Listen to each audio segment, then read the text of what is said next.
The receiver is usually installed inside the electrical cabinet. It is connected to the handwheel interface of the system controller through cables.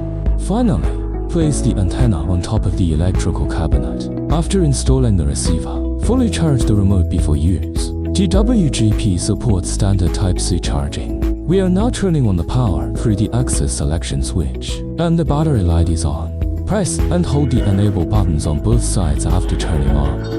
Select the axis to be operated through the axis selection switch.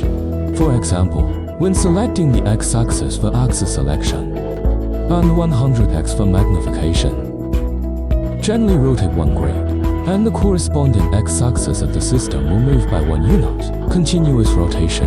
The X-axis will move continuously.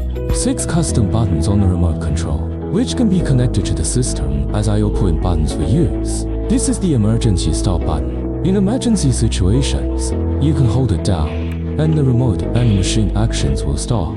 This remote control also has a special function. Even if it is turned off, the emergency stop is still effective. The application areas of DWGP include gantry machining centers, gantry vertical lathes, CNC gear machining machines, CNC milling machines, etc.